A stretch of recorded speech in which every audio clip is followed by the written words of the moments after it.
Dr. Ji-hoon Park felt his stomach twist as he walked into the biggest meeting room he'd ever seen.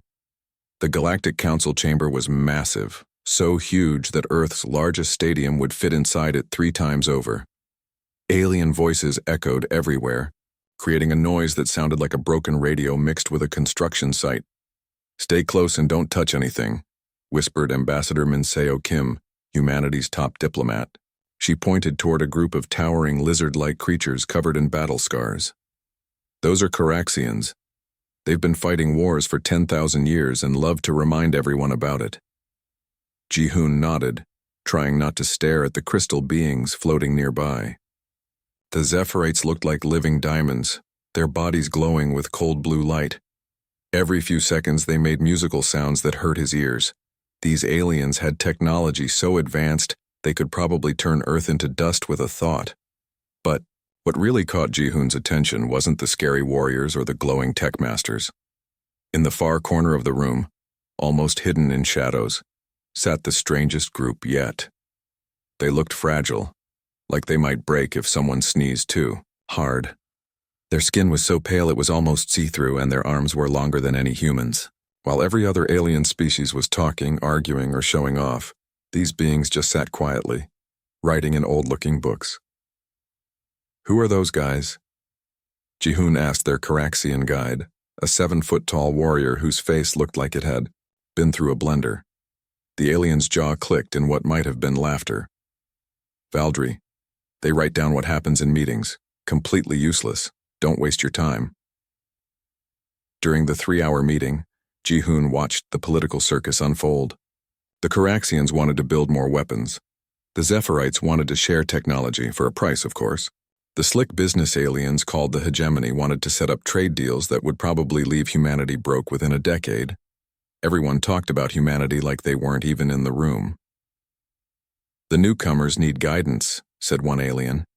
"Primitive species require supervision," added another. It was like being the new kid at school, except the other kids were 10 feet tall and could destroy planets. But through it all, Ji-hoon kept watching the quiet corner. The Valdry never spoke up, never argued, never even looked up from their writing. But something about them felt different. Their large, dark eyes reflected intelligence, ancient intelligence that had seen things the others hadn't. The eldest Valdry, marked by silver patterns on his pale skin, would pause his writing whenever someone said something particularly stupid or dangerous. His expression would shift slightly, just enough to show concern. These weren't just note-takers. They knew something. When the meeting finally ended, the major alien powers left in their fancy ships, probably already planning how to divide up human space among themselves. The chamber emptied quickly, but the Valdry remained, still writing, still quiet. Ji-hoon made a decision that would change everything. While Minseo was busy dealing with Caraxian threats and hegemony trade offers, he walked over to the forgotten corner. "Excuse me," he said softly. The eldest Valdry looked up, and Ji-hoon saw surprise flash across his features. Apparently, nobody had talked directly to them in a very long time, maybe decades. "I'm Dr. Ji-hoon Park," he said, extending his hand in the human gesture of greeting. "I noticed you seemed worried about something during the meeting." The Valdry stared at his offered hand for a moment, then carefully reached out with his own long, thin fingers. The handshake was gentle, like holding a bird. "I am Chronicler Kethvar," the alien said, his voice carrying a weight that made Ji-hoon think of old libraries and ancient wisdom. "And yes, young human, we are always worried. We have seen this pattern before." "What pattern?" Kethvar's eyes grew distant. "Young species join the galaxy full of hope and ambition. They make alliances, build fleets, expand their territory. They think they understand the universe." He paused, looking directly at Ji-hoon.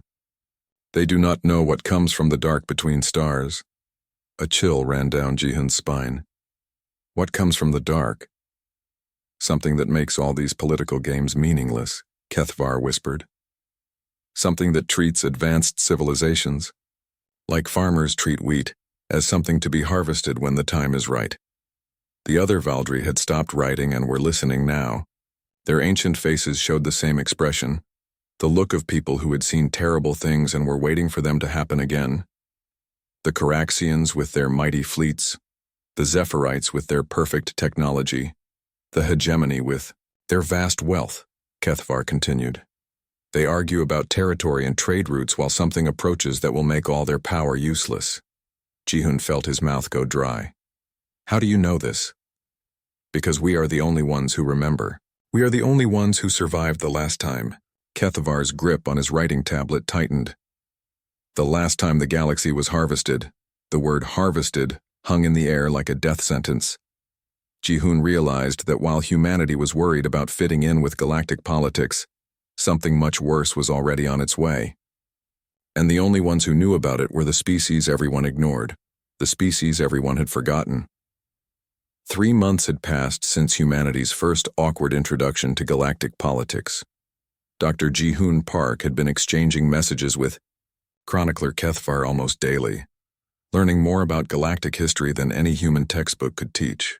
The Valdry stories painted a picture of the universe that was both beautiful and terrifying, countless civilizations rising and falling like waves on an endless shore. But everything changed on a Tuesday morning when Captain Daeun Choi's voice crackled through the emergency communication system aboard the human exploration vessel, Horizon. "Command, we're seeing something impossible out here," she reported, her usual calm cracking slightly. "Long-range sensors are picking up nothing. Where the Kepler colony used to be, there's just empty space." Back on Earth, the crisis center buzzed with activity. Lieutenant Jiho Nam, the communication officer, kept adjusting his equipment as if the readings were wrong. "Captain, confirm your position. Kepler colony had 3 million inhabitants just last week." "I know what it had," Daeun replied, her voice tight. "I'm looking at where it should be right now. There's nothing here. No debris, no radiation signature, no trace that anything ever existed. It's like someone erased it from reality." Dr. Ji-hoon Park was pulled from his research to join the emergency meeting, the conference room filled with Earth's top military and scientific minds, all staring at the same impossible data. Admiral Sunho Park, no relation despite the name, pointed at the holographic display showing the galactic rim. "It's not just Kepler," he said grimly. "We've lost contact with 17 different star systems in the past week. The pattern is moving inward, toward the galactic core." "Moving how fast?" asked Dr. Sora Lee, Earth's leading expert on alien technology. "At this rate, it'll reach the major trade routes in 6 months, Admiral Park replied. "And Earth?" He paused, doing quick calculations. 2 years, maybe less. Ji-hoon immediately thought of his conversations with Kethvar. The old Valdry had hinted at something terrible approaching, something that treated civilizations like crops ready for harvest. With shaking hands, he activated his personal communicator. "Chronicler Kethvar, this is urgent. We're seeing star systems disappear along the rim. Is this what you were warning me about?" The response came back within an hour, and when Ji-hoon read it aloud to the crisis team, the room fell silent. "Dr. Park, what your people call disappearances, we call the awakening. The devourers have stirred from their long sleep between the stars. Every 4.7 million years, when the galaxy grows too bright with civilization, too loud with the noise of progress, they return to restore the silence." General Young-ho Kang, Earth's military coordinator, leaned forward. "Devourers, what exactly are we dealing with?" Ji-hoon continued reading. "They are not a species as you understand it. They are a force of nature, like gravity or time.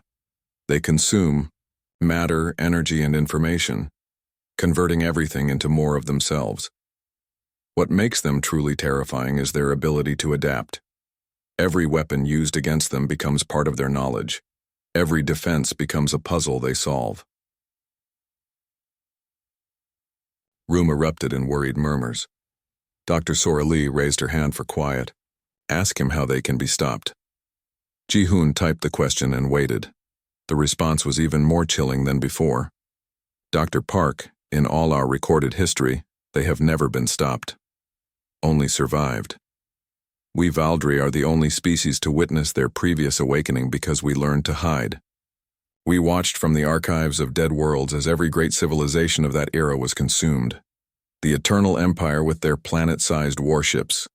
The Transcendent Collective with their ability to manipulate space and time. The Machine Consciousness that spanned 1,000 star systems. All of them fell within decades. Captain Daeun Choi's voice came through the speakers again, this time with barely controlled panic. "Command, you need to see this. I'm sending visual data now." The main screen flickered to life, showing deep space where a star system should have been. But instead of empty void, there was something else. A moving wall of darkness that seemed to bend light around it. As they watched, the darkness pulsed, and suddenly it was noticeably larger. "It's growing," whispered Lieutenant Jiho Nam. "Whatever it consumed, it's using that matter to expand." Reports started flooding in from across the galaxy. The mighty Coraxian Third Fleet, pride of their military, had engaged the darkness near the Theta sector. The entire fleet, 50,000 warriors in ships designed to crack planets, had simply vanished. No distress calls, no battle reports, just sudden silence. The Zephyrite, confident in their superior technology, had tried a different approach. They'd sent automated probes equipped with their most advanced sensors and weapons. The probes had fired once, before going dark. When backup probes arrived, they found the attack site completely empty, but the darkness had grown larger still. Even the hegemony's economic warfare tactics failed spectacularly. They'd tried to establish trade blockades, thinking they could starve whatever this was of resources. Instead, the Devourers had simply consumed the blockade fleets and used their materials to expand even faster. "Every conventional strategy is failing," Admiral Park said, studying the reports. "It's like this thing learns from every attack, gets stronger from every encounter." Ji-hoon felt a cold realization settling in his stomach. He typed another message to Kaithvar. "How long do we have?" The response came quickly. "Based on their current expansion rate and our historical records, the core worlds have perhaps 18 months before the harvest reaches them. But Dr. Park, there is something different this time." "Different how?" "Humanity exists. In all our records of previous harvests, there has never been a species quite like yours. Most civilizations follow predictable patterns. They build bigger weapons, develop better defenses, create more efficient systems. But humans do things that make no logical sense.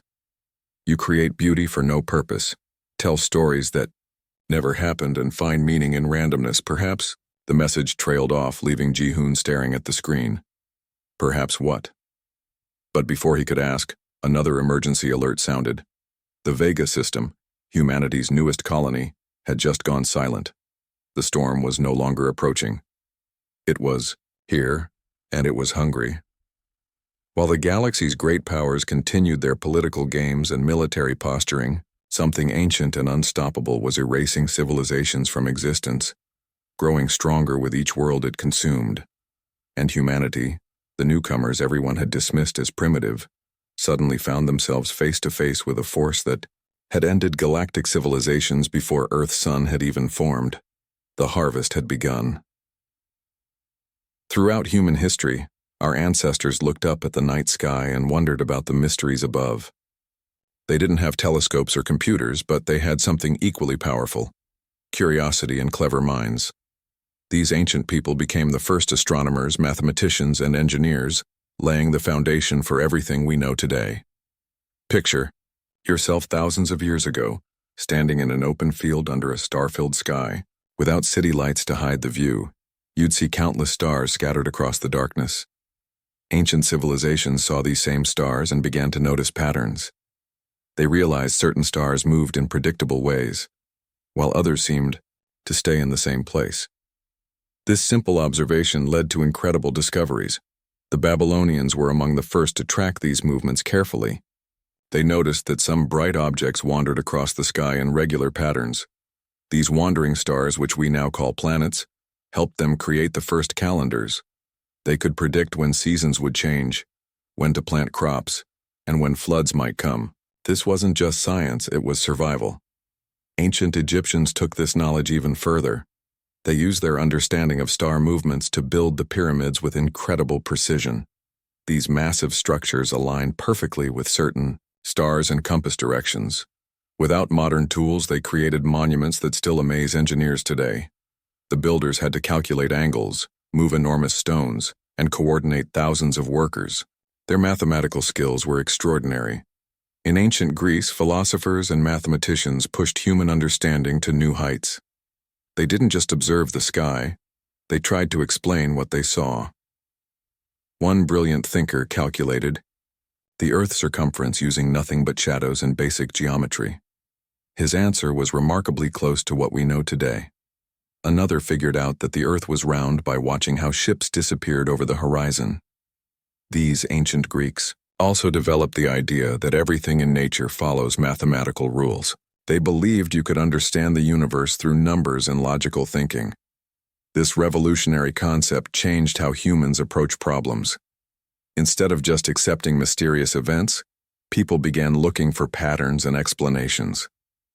Chinese astronomers made their own remarkable contributions. They kept detailed records of celestial events for thousands of years. When new stars appeared or comets blazed across the sky, Chinese observers wrote everything down. These records are so accurate that modern scientists still use them to study historical astronomical events. The Chinese also invented the compass, gunpowder, and paper, innovations that would eventually spread across the world.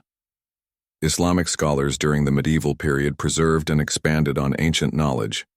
When Europe went through difficult times, libraries in places like Baghdad became centers of learning. Scholars there translated ancient Greek texts, added their own discoveries, and developed new mathematical techniques. They improved astronomical instruments and created more accurate star maps. These Islamic astronomers and mathematicians made crucial advances in algebra, trigonometry, and geometry. They built sophisticated observatories where they could track planetary movements with greater precision. Their work would later influence European scholars and help spark the Renaissance.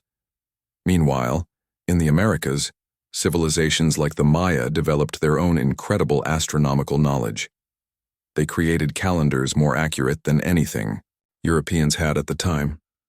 Mayan astronomers could predict eclipses, track Venus across the sky, and calculate incredibly long time periods. Their mathematical system included the concept of zero, which made complex calculations possible. What makes all these achievements even more impressive is how these ancient people shared their knowledge. Ideas traveled along trade routes, spreading from one civilization to another. A mathematical technique developed in India might eventually reach Europe through Arabic translations. Astronomical observations made in China could influence calendars used thousands of miles away. This exchange of knowledge shows something beautiful about human nature. Despite different languages, cultures, and beliefs, people everywhere shared the same curiosity about the world around them. They wanted to understand how things worked, predict future events, and solve practical problems. The tools these ancient thinkers used were remarkably simple. They had sticks to measure shadows, strings to create circles, and careful eyes to observe patterns. Yet with these basic instruments, they unlocked secrets of the universe that had puzzled humans for generations. Their methods teach us important lessons about problem solving. They started with careful observation, looked for patterns, tested their ideas, and shared their discoveries with others. This approach, observe, think, test, and share, became the foundation of scientific thinking. Today, when we use GPS to navigate or check weather forecasts on our phones, we're benefiting from knowledge that began with ancient stargazers. Every mathematical formula, every scientific principle, and every technological advance builds on discoveries made by curious people throughout history. These ancient wisdom keepers remind us that human ingenuity doesn't require fancy equipment or advanced degrees. It requires curiosity, patience, and the courage to question how things work. Their legacy continues to inspire us as we face new challenges and seek to understand our place in the universe. Sometimes in life, the most brilliant ideas sound completely crazy at first. People laugh, shake their heads, and say it can't be done. But throughout history, Some of the greatest breakthroughs came from individuals who dared to attempt what everyone else called impossible. These bold moves, these seemingly reckless gambles, changed the world forever. Imagine telling people in the 1400s that you could sail west to reach the east. Most educated people knew the earth was round, but they also believed the ocean was far too vast to cross. Ships would run out of food and water long before reaching land. Sailors would die and the expedition would fail miserably. Yet one determined explorer convinced a queen to fund his impossible journey. When he returned with news of unknown lands, the world suddenly became much larger and full of new possibilities. This pattern repeats throughout human history. Someone proposes an idea that seems utterly ridiculous, faces years of rejection and mockery, then eventually proves everyone wrong. The key is understanding that what seems impossible today might just be waiting for the right person with the right approach at the right time. Consider the idea of human flight. For thousands of years, people watched birds soar through the sky and dreamed of joining them. Many tried building wings, jumping off cliffs, and creating elaborate flying machines. Most attempts ended in failure, injury, or death. Society began to accept that humans were meant to stay on the ground. Flying was for birds, not people. But two bicycle mechanics refused to accept this limitation. They studied birds carefully, experimented with different designs, and methodically solved one problem after another. While others focused on raw power, these brothers realized that control was the real challenge. Their first successful flight lasted only 12 seconds and covered just over 100 feet. Critics dismissed it as a publicity stunt, claiming it proved nothing significant. Within decades, humans were flying across oceans and eventually to the moon. What once seemed like fantasy became routine. The impossible gambit had paid off spectacularly. The medical field offers countless examples of impossible gambits that saved millions of lives. There was a time when doctors didn't understand why so many patients died after surgery. One physician noticed that medical students who came straight from dissecting corpses had higher death rates among their patients than midwives who had never touched a dead body. He proposed that invisible particles on doctors' hands were causing deaths. The solution seemed simple: wash hands with a chlorine solution between patients. But this idea threatened the medical establishment. Respected doctors were insulted by the suggestion that they were dirty or dangerous to their patients. The physician faced ridicule, lost his job, and eventually suffered a mental breakdown. Years later, other scientists discovered germs and proved him absolutely right. Hand washing became standard practice, saving countless lives. But the man who first proposed this impossible idea never lived to see his vindication. The world of communication provides another stunning example. In the late 1800s, sending messages across long distances required telegraph wires or mail delivery. The idea of transmitting voices through the air without any physical connection seemed like pure magic. When one inventor demonstrated his wireless communication device, many people assumed it was some kind of trick. Early radio broadcasts reached only short distances and often came through filled with static and interference. Critics argued that wireless communication would never be practical for everyday use. The technology seemed more like an interesting toy than a serious advancement.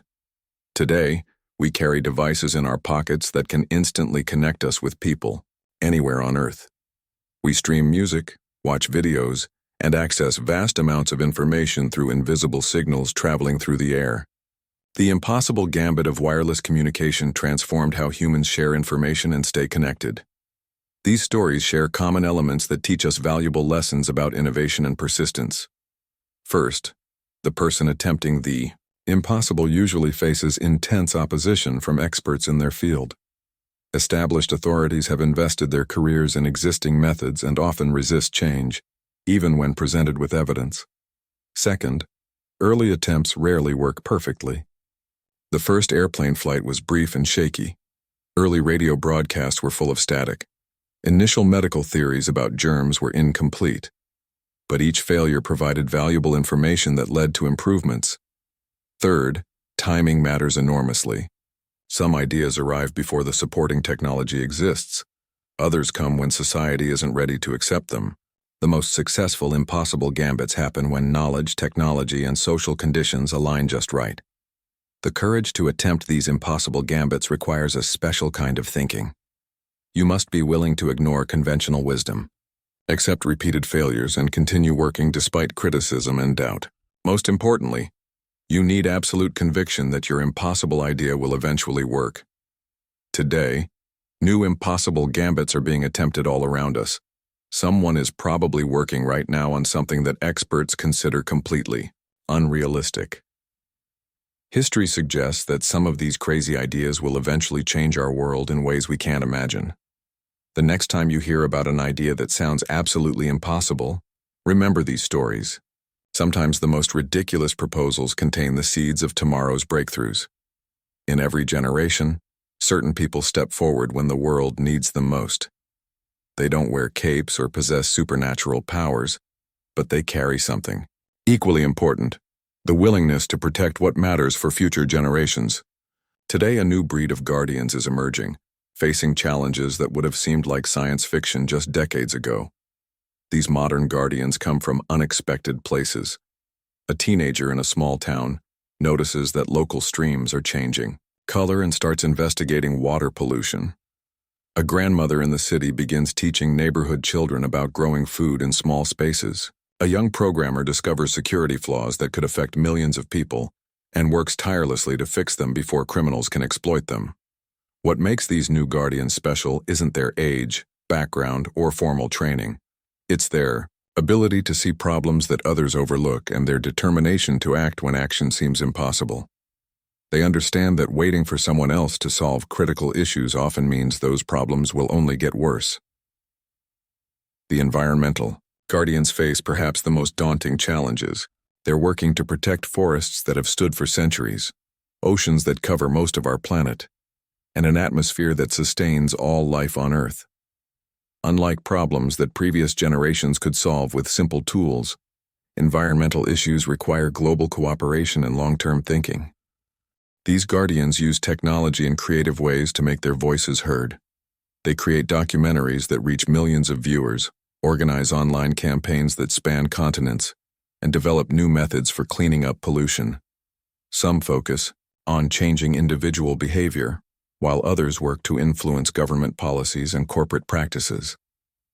One remarkable group of guardians has emerged in the digital realm. As our lives become increasingly connected through computers and smartphones, new vulnerabilities appear daily. Cyber guardians work around the clock to protect personal information, prevent identity theft, and stop malicious attacks on critical infrastructure like power grids and hospitals. These digital protectors often work in shadows, rarely receiving public recognition for preventing disasters that most people never learn about. When a major cyber attack fails to cripple a city's water system or steal millions of credit card numbers, these guardians have likely played a crucial role in stopping. The medical guardians of our time face unique challenges that require both cutting-edge science and ancient wisdom about human health. When new diseases emerge, they race to understand how they spread, develop treatments, and create vaccines. They also work to address mental health challenges that affect millions of people worldwide. These health guardians learned valuable lessons from recent global health crises. They now emphasize the importance of preparation, international cooperation, and clear communication with the public. They understand that protecting public health requires not just medical expertise, but also the ability to build trust and combat misinformation. Educational guardians are fighting a different kind of battle, ensuring that knowledge and critical thinking skills survive in an age of information overload. They work to distinguish reliable sources from fake news, teach people how to verify information, and preserve important knowledge for future generations. These guardians recognize that having access to unlimited information isn't the same as having wisdom. They focus on teaching people how to think clearly, ask good questions, and make informed decisions.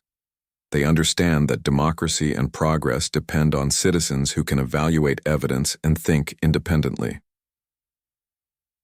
The technological guardians work to ensure that rapid advances in artificial intelligence, biotechnology, and other fields benefit humanity rather than harm it.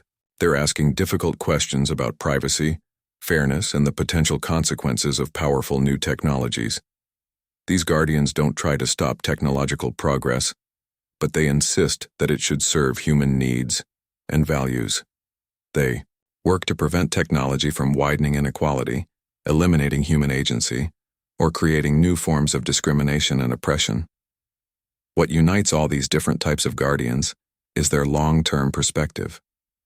They think beyond immediate problems and consider how their actions will affect people decades or even centuries in the future. They understand that true leadership means making difficult decisions today to prevent much worse problems tomorrow. These new guardians also share a global perspective that previous generations couldn't easily achieve. Through internet connections and international travel, they can collaborate across borders, share resources, and coordinate responses to worldwide challenges. A breakthrough in renewable energy technology in one country can quickly spread to benefit people everywhere. The tools available to modern guardians are incredibly powerful. They can use satellite imagery to monitor deforestation in real time, employ social media to organize massive protests in days, and leverage artificial intelligence to analyze complex problems that would take humans years to understand. But perhaps, most importantly, these guardians understand that their greatest strength comes from working together. No single person can solve climate change, prevent all cyber attacks, or ensure global health security. Success requires networks of dedicated individuals who support each other and coordinate their efforts. The new guardians remind us that heroism, in the modern world, rarely involves dramatic individual acts. Instead, it consists of sustained commitment to protecting what we value most. They show us that ordinary people can achieve extraordinary things when they refuse to accept that important problems are someone else's responsibility. Their example challenges each of us to consider what we're willing to guard and protect for future generations.